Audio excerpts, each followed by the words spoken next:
Assalamu alaikum. I am Nadir Ali Jamali. In our today's class, we will learn the use of to and enough. असां पंहिंजी अॼु जी class में to and enough जो use सिखंदासीं. पंहिंजे last lecture में माना पंहिंजे ऑनलाइन क्लास जे चौथे लेक्चर में असां तव्हांखे to and enough सम्झायो हुयो. उन में कुझु पॉइंट्स रहियल हुयूं, इन सां रिलेटेड उन्हनि खे असांखे अॻिते वधाइणो आहे. हाणे सो to जो वसी यूज़ आहे. तव्हां रिमूव टू जो टॉपिक ॿुधो हूंदो, remove to, removal of to, replacement of to. त इहो जेको टू आहे, इन टू खे जेको हटाए टू जी जॻह छा रखंदा आहियूं, इन टू खे इहो टू ख़ुदि छा आहे? टू जो पार्ट्स ऑफ स्पीच, जंहिंसां हीउ जेको जुमिलो आहे, he is too weak to walk. He is too weak to walk जी माना छा आहे? उहो एतिरो कमज़ोर आहे जो पंधु करे नथो सघे. हाणे हिन में जेको टू इहो टी डबल जेको इस्तेमालु थियल आहे, इहो ख़ुदि पार्ट्स ऑफ स्पीच में एडवर्ब आहे. He is too weak to walk. ऐं उन खां बाद वारो जेको पार्ट आहे टू वॉक, इहो छा आहे? इहो इन्फिनेटिव आहे. असल में थींदो छा आहे? Transformation of sentences. Transformation of sentences माने हिकिड़े स्ट्रक्चर खे असां ॿी स्ट्रक्चर में चेंज कंदा आहियूं ऐं माना जेका आहे उहा साॻी रहंदी आहे. माना साॻी रहंदी आहे. इन में जेको बाद में जेको टू वॉक वारो जेको पार्ट आहे, इहो आहे इन्फिनेटिव. त इहो जेको टू इन्फिनेटिव आहे, it is replaced by clause. उन जी जाइ ते असांखे क्लॉज रखणो पवंदो आहे. ठीकु, जंहिं सां ॿुधायो वेंदो आहे बाबा जेको आहे सो दैट रिप्लेस कयो वेंदो. सो दैट रिप्लेस कयो वेंदो. हाणे हिन टू जी जाइ ते ईंदो आहे सो, पर जेको दैट क्लॉज आहे उहो हिन टू इन्फिनेटिव जी जाइ ते रिप्लेस कयो वेंदो आहे. ऐं इहो टू केॾी महिल इस्तेमालु थींदो आहे? लास्ट लेक्चर में मूं तव्हांखे ॿुधायो हुयो त जॾहिं when the second part of the sentence is negative, जॾहिं जुमिले जो ॿियो हिसो नेगेटिव हुजे त उन में पोइ असांखे टू रखणो पवंदो आहे. ऐं इनफ जे लाइ छा आहे? इनफ जे लाइ ज़रूरी आहिनि त ॿई जुमिले जा हिसा या तो बयानी हुजनि. इनफ रिक्वायर्स टू अफर्मेटिव और टू नेगेटिव क्लॉज. या तो ॿई जेके जुमिला आहिनि उहे बयानी हुजनि या ॿई नेगेटिव हुजनि, पोइ उन में असांखे इनफ रखणो पवंदो. जंहिं ॾिसो लिविंग इंग्लिश स्ट्रक्चर में टू ऐं इनफ जूं जेके एक्सरसाइज़ आहिनि उहे तव्हां नोट करे छॾियो त 184 पेज ते, 184, 85 ते, 171, 172 इहे ॿ एक्सरसाइज़ जेके मिक्स में टू ऐं इनफ जो आहिनि, उन्हनि में तव्हां ॾिसंदव त उन्हनि में ट्रांसफॉर्मेशन करणी आहे. ट्रांसफॉर्मेशन उन्हनि में क्लास में उहे जुमिला मिलियल आहिनि, ॿ जुमिला मिलियल आहिनि. उन्हनि खे तव्हांखे टू ऐं इन इनफ में जी स्ट्रक्चर फॉर्मेशन में तव्हांखे चेंज करिणो आहे. पोइ तव्हां ॾिसंदो जेकॾहिं जुमिले जो माना पहिरियों हिसो बयानी हुजे ऐं जुमिले जो ॿियो हिसो नेगेटिव हुजे त उनखे तव्हांखे टू जी स्ट्रक्चर में चेंज करिणो पवंदो. लास्ट लेक्चर में मूं फॉर्मेशन लिखी हुई. ऐं जेकॾहिं जुमिले जा ॿई हिसा माना पहिरियों क्लॉज, पहिरियों जुमिलो, ॿियो क्लॉज ॿई बयानी हुजनि या ॿई नाकारी हुजनि त उनमें छा रखणो पवंदो? उनमें इनफ रखणो पवंदो. अच्छा, हे जेको इनफ आहे, इनफ जे बारे में ही ज़बरदस्त पॉइंट आहे, नोट करे छॾियो तव्हां. इनफ जेको आहे उहो एडजेक्टिव एडवर्ब खां बाद में ईंदो आहे. इनफ एडजेक्टिव एडवर्ब खां बाद में ईंदो आहे. हालांकि इन कैटेगरी जा ॿिया जेके एडवर्ब आहिनि माना एडवर्ब ऑफ डिग्री जेके आहिनि, इहे काइंड में उहे सभु उन खां पहिरीं ईंदा आहिनि. एडजेक्टिव एडवर्ब खां पहिरीं ईंदा आहिनि, पर ही अकेलो ही एडवर्ब आहे इनफ जेको एडजेक्टिव एडवर्ब खां बाद में ईंदो आहे. जॾहिं एडजेक्टिव एडवर्ब खां बाद में इनफ इस्तेमालु थींदो आहे त इहो इनफ हिते ख़ुदि एडवर्ब हूंदो आहे. इनफ ख़ुदि छा हूंदो आहे? पार्ट्स ऑफ स्पीच में एडवर्ब आहे. पर इहो इनफ जेको आहे, enough comes in front of noun. Enough जेको आहे उहो नाउन खां पहिरीं ईंदो. हाणे जेकॾहिं तव्हां पंहिंजे राइटिंग स्किल्स में माना जॾहिं तव्हां लिखो था त उनमें इनफ खे तव्हांखे एडजेक्टिव एडवर्ब खां बाद में रखणो पवंदो ऐं नाउन खां पहिरीं रखणो पवंदो. जेकॾहिं तव्हां इनफ खे नाउन खां बाद में रखंदो त तव्हां ग़लति थींदो. हे सभु कुझु ट्रांसफॉर्मेशन जा मिसाल. This tea is so hot that I can't drink it. माना ही चांहि एतिरी गरम आहे जो मां उहा पी नथो सघां. ॿ जुमिला मिलियल आहिनि.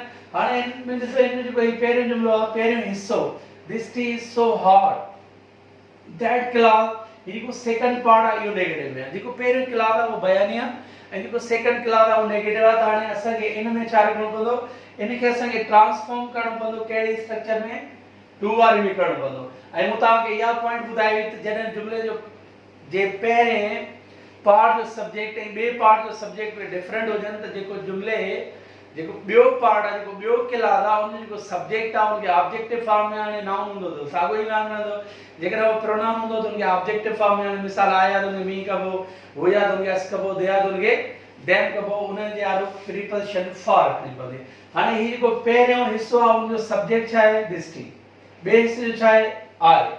माना ये डिफरेंट आहिनि. हाणे हिते असांखे आई खे छा में रखणो पवंदो? मी में रखणो पवंदो. This tea is too hard for me to drink.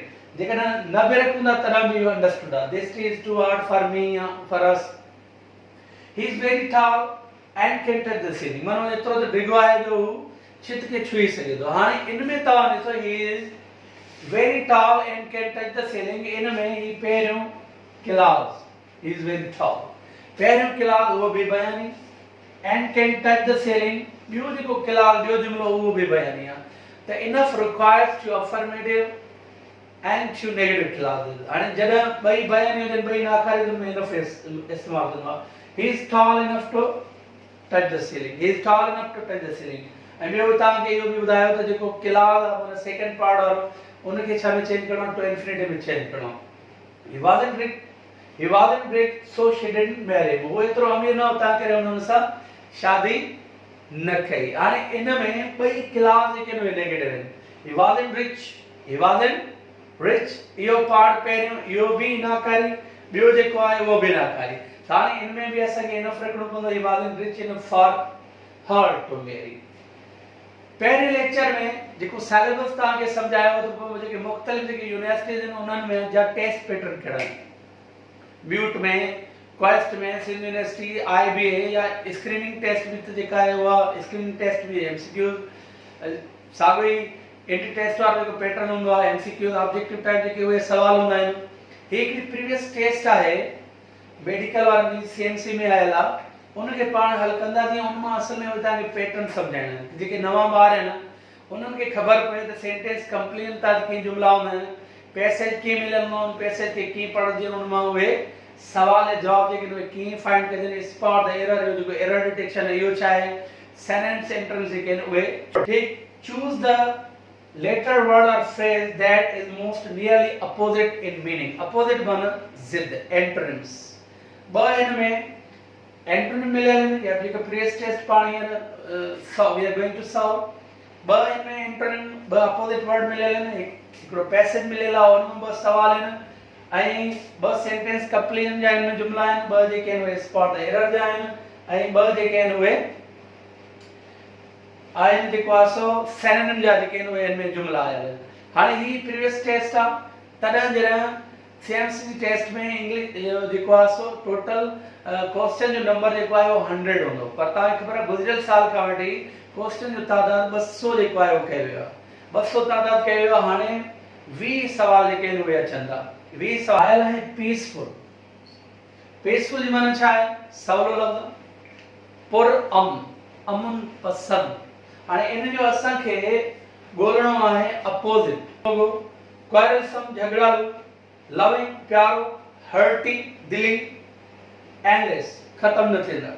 हाणे इन जो जेको अपोजिट जेको वर्ड आहे अमन पसंद जो वो ज़ाहिर ॻाल्हि कहिड़ो आहे? झगड़ालू, झड़का,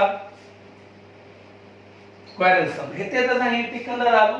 पर जॾहिं तव्हां टेस्ट में अपियर थींदा त उते ऑफिशियल की तव्हांखे मिलियल हूंदी आहे ऐं उन में तव्हांखे उनखे सर्किल खे फिल करणो पवंदो कंप्लीट. उनखे हाफ फिल बि न आहे करणो, ओवर फिल बि न आहे करणो. जेकॾहिं तव्हां हाफ फिल कयो, ओवर फिल कयो तॾहिं बि कंप्यूटर में रिजेक्ट. त उनमें you have to be very careful. तव्हांखे केयरफुल रहणो आहे ऐं तव्हां घर में जेका पंहिंजी प्रैक्टिस कयो था, जेकी टेस्ट तव्हांखे मिलंदियूं त उहा बि ऑफिशियल की थिए. पंहिंजी उनमें तव्हांजी स्पीड वधंदी छो जो उते लिमिटेड टाइम हूंदो आहे. जीअं तव्हां लिमिटेड टाइम में घणे खां घणा क्वेश्चन जेके आहिनि उहे अटैम्प्ट करे सघो. ॿियो इन में जेको वर्ड आहे जंहिंजो एंटोनिम ॻोल्हणो उहो आहे कंस्ट्रक्ट. हाणे कंस्ट्रक्ट जी माना छा आहे? ठहण. कंस्ट्रक्ट जो माना ठहण, तामीर करणु. बिल्ड इहो त सिनोनिम थियो. क्रिएट तख़लीक़ करणु. Mould, destroy, submit. सबमिट जी माना जमो कराइणु.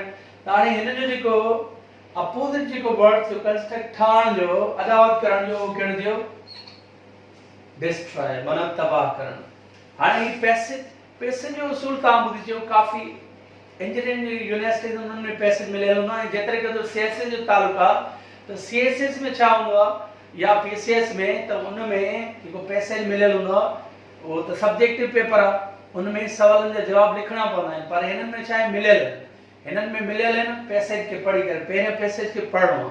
हिकिड़ो दफ़ो तव्हां पैसेज खे पढ़ी वञो, उन खां पोइ वरी तव्हां सेकंड टाइम पैसेज खे पढ़ो ऐं सेंट्रल आइडिया खे कैच कयो त राइटर लिखियो छा जे बारे में, उनजो टॉपिक छा आहे, मेन थीम छा आहे.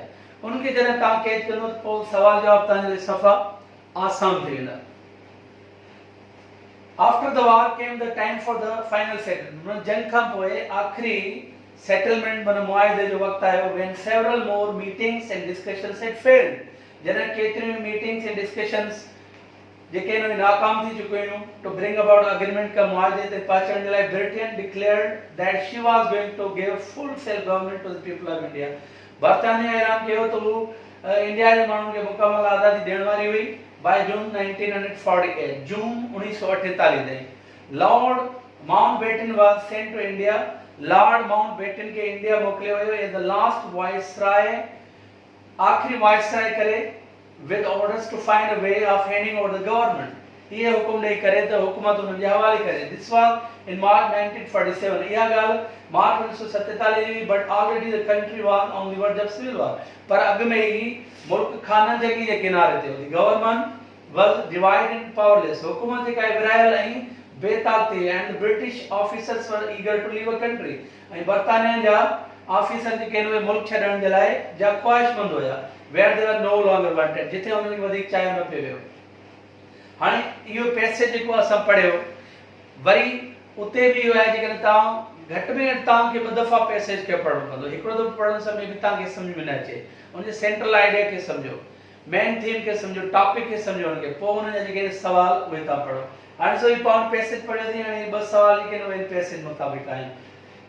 टेनो सवाल the word she in the passage refers. हाणे शी जेको हिन में जेको अंडरलाइन थियल जेको लफ़्ज़ आहे इहो कंहिंजे लाइ आहे? शी. ज़ाहिरी ॻाल्हि आहे इहो पावर या गवर्नमेंट केयर पियो जेको आहे हवाले करणु चाहे. सब कॉन्टिनेंट में कंहिंजी हुकूमत हुई? बर्तानिया जी. तव्हांखे ख़बर मुल्कनि जे नाले जे लाइ प्रोनाउन शी इस्तेमालु थींदो आहे. त हाणे the word she in the passage refers two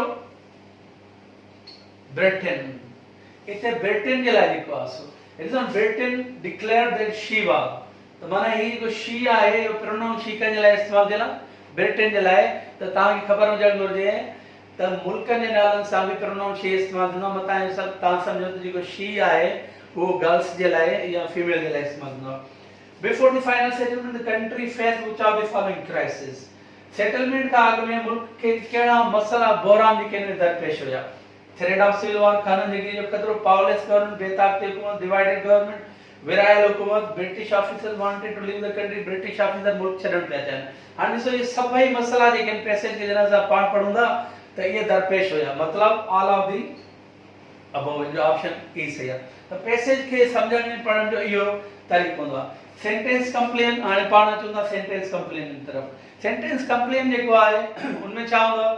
blank मिलियल हूंदो आहे. हिकिड़ो ब्लैंक में मिलियल हूंदो आहे, ॿ ब्लैंक में मिलियल हूंदा आहिनि. हिकिड़ो ब्लैंक में हूंदो आहे, ॿ ब्लैंक में मिलियल हूंदा आहिनि उनमें. ऐं सेंटेंस कंप्लेन मूं तव्हांखे ॿुधायो त using vocab, using appropriate filler, using grammar. इहे उन जा टे जेके आहिनि उहे टाइप्स आहिनि. Children love dash the stairs. Children love dash the stairs. Running up and down, runs up and down running, up and down. त हिते जेको सुटेबल ऑप्शन कहिड़ो आहे? Love is followed by gerund. Love जेको आहे उहो पाण सां गॾु जेरन खणंदो आहे. माना वर्ब में फॉर्म जो दुरुस्त ऑप्शन कहिड़ो आहे? A. Children love running up and down. सवाल number 6. The spark chilled shallow set the carpet dash fire. इहो फ्रेजल वर्ब मुताबिक़ मिलियल आहे. बाह लॻाइण. त सेट सां जेका प्रीपोजिशन हलंदी उहा कहिड़ी हलंदी आहे? ऑन. Set on fire. माना स्पार्क जेका आहे उहा कारपेट खे बाह लॻाए छॾी. हाणे इहा आहे स्पॉट द एरर. ही जेको पैटर्न आहे इहो बाबा जंहिंमें हिकिड़ो ब्लैंक आहे, ॿ ब्लैंक से जेके चार ऑप्शन हूंदा आहिनि, इन पैटर्न खे चयो वेंदो सेंटेंस कंप्लेन. हाणे ही स्पॉट द एरर माना ग़लती ॻोल्हण. One of the tiger from circus as got loose. तव्हांखे ख़बर हुजणु घुरिजे वन सां गॾु जॾहिं प्रीपोजिशन ऑफ हुजे, वन ऑफ, हिकिड़ो त डायरेक्ट वन सां नाउन हुजे वन टाइगर, पर वन सां गॾु प्रीपोजिशन ऑफ अची वञे त पोइ नाउन हमेशह प्लूरल थींदो आहे. इहो थींदो वन ऑफ द टाइगर्स. या स्ट्रक्चर पंहिंजे ज़हन में रखिजो. ऐं 8 नंबर सवाल आहे prefer to read rather than to sit listening. मां पेयर ऑफ वर्ड्स में कॉम्बिनेशन मिस्टेक्स में तव्हांखे ॿुधायो त जेको रादर आहे उन जेको पेयर ऑफ देन, देन कहिड़ी स्पेल वारो? THAN. त ही तव्हां ॾिसो था जेको इहो अंडरलाइन करे ABCD अंडरलाइन करे त इन में जेको हूंदो आहे त अहिड़े तरीक़े सां जंहिंमें ग़लतियां फाइंड करणु पवंदो, न त no error. Choose the word most similar in meaning. the capitalized one means synonym जेके आहिनि उहे ॻोल्हणा पवंदा.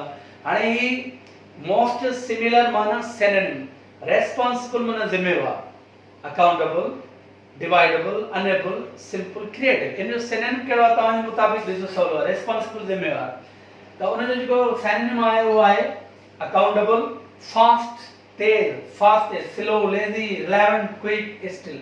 त इन जो क्विक थींदो। इहा हिकिड़ी सवली टेस्ट जी मदद सां इहे तव्हांखे डिफरेंट जेके आहिनि उहे पैटर्न बि सम्झायासीं ऐं टू एंड इनफ जो यूज़ बि तव्हांखे सम्झायासीं। वधीक वरी इंशाल्लाह ईंदड़ जेको आहे सो पंहिंजे लेक्चर में तव्हांखे पॉइंट सम्झाईंदासीं इंशाल्लाह। तेसिताईं वरी ख़ुदा हाफ़िज़। Thank U very much.